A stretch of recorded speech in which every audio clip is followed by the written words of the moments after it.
one with that fast life, trying to live slow. I ain't robbing man or trying to flip stones. Welcome to the lit show. I was offered a deal.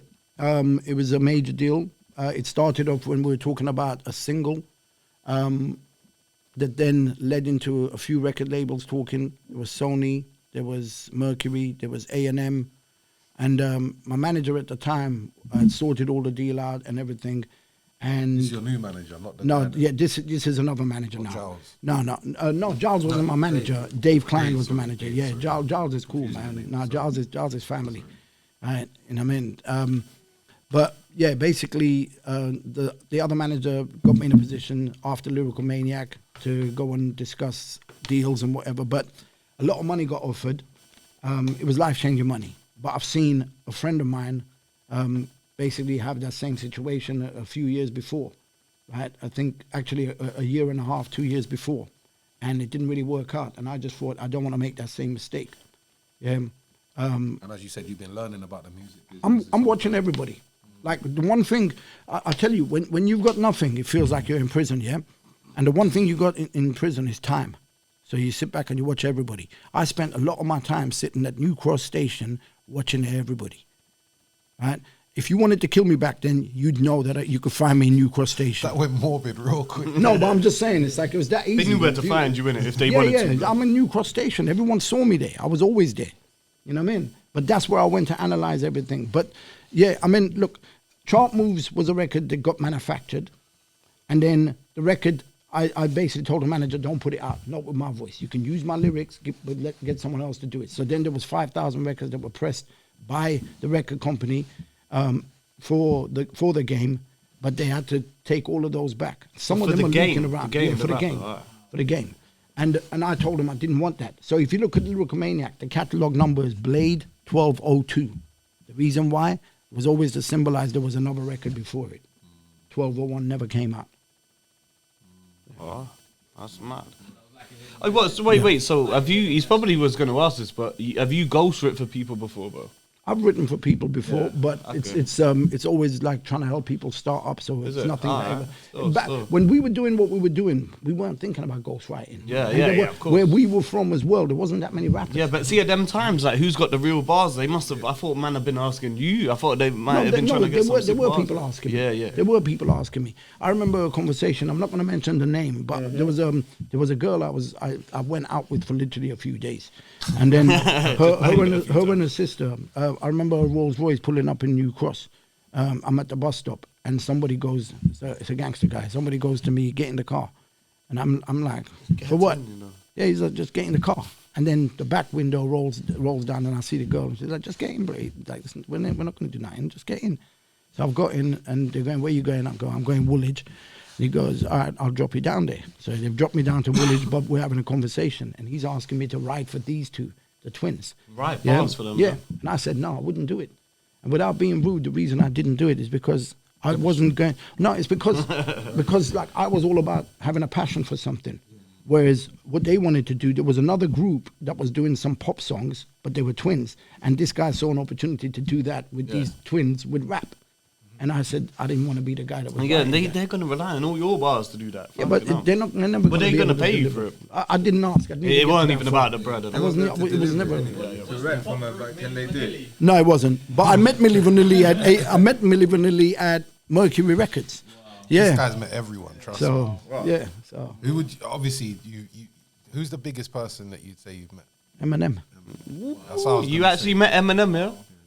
Do you want to tell him? Okay. Yeah, no. Yeah, tell me, bro. So You met Eminem? Listen to what he said. I know. People would love to meet Eminem. That most of the world will, That's bro. what I was leading to anyway. So how did you end up touring with Eminem, bro?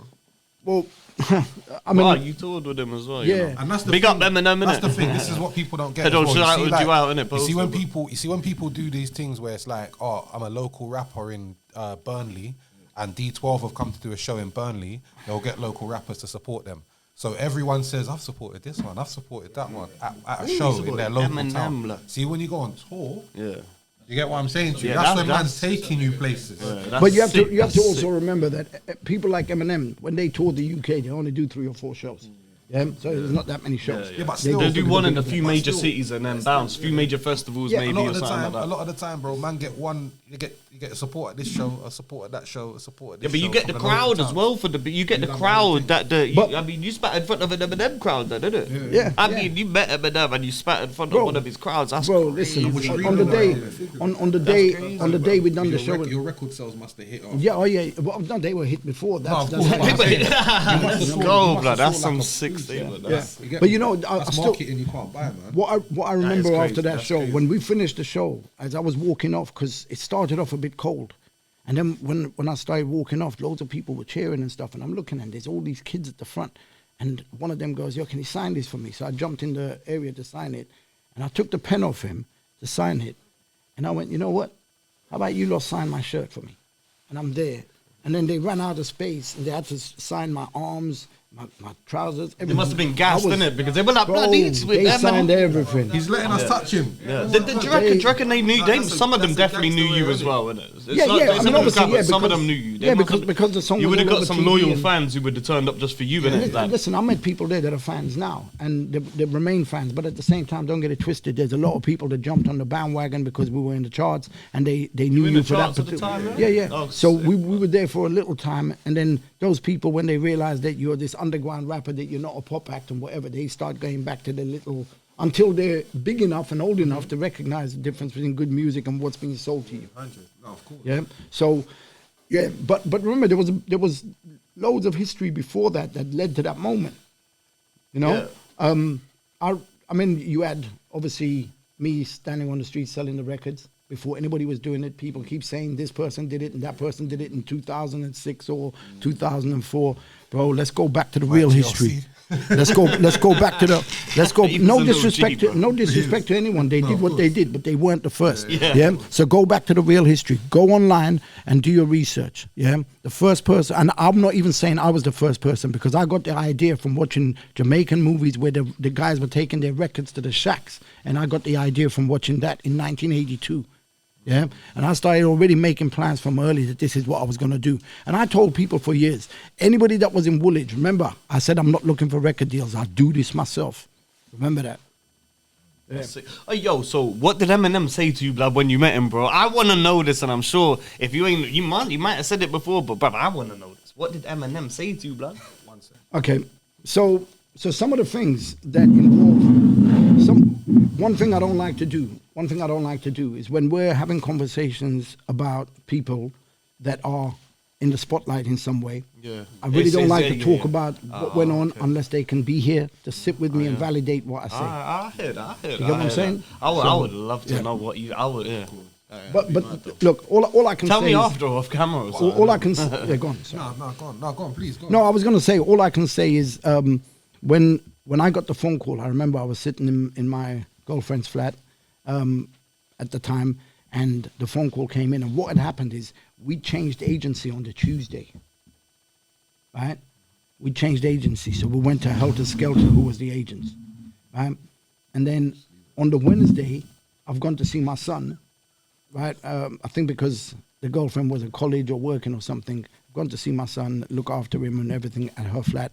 And then she's come back, and then I get the call early evening when I haven't gone yet, yeah. And I get the call early evening going, what are you doing on Thursday? I go, why? And this is Wednesday. What are you doing tomorrow? Why? Eminem would like for you to support.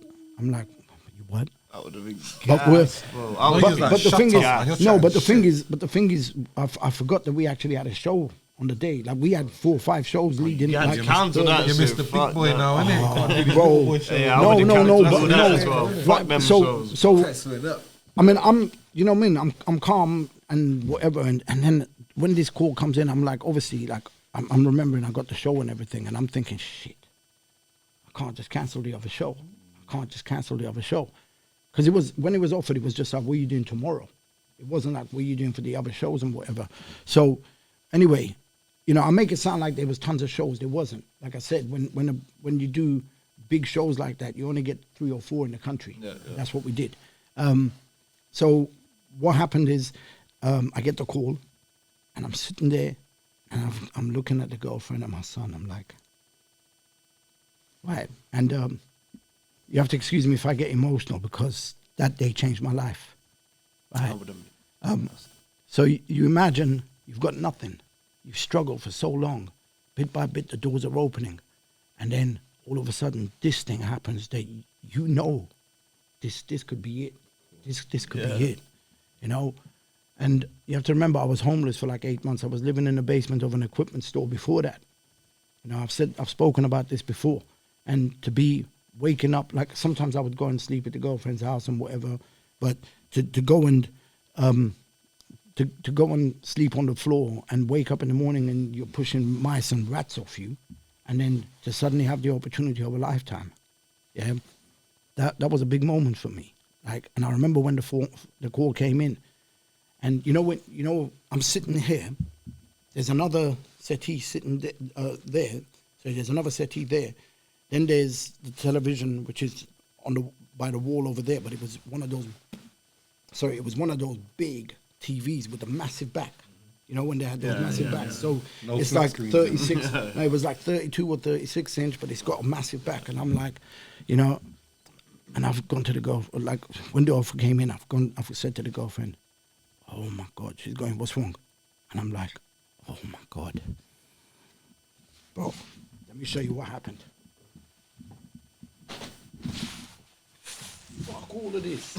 Literally, trainers come off, thrown at the TV, getting a new TV, getting a new this, getting a new that, and yeah, I knew my life was about to change. Shit. Wow. And that was the day everything just, you know. So we ended up doing that show, and Did you write bars that same night? no, man, come on, man. It's one of those ones where you're so just high, I like, would've you know what, I've got to, I know which songs I'm gonna perform because they're the ones that people want You to ain't hear. gonna write bars for the same thing. I would have. Yeah. Yeah. Yes. You know, so yeah. Done with that fast life, trying to live slow. I ain't robbing man or trying to flip stones. Welcome to the lit show.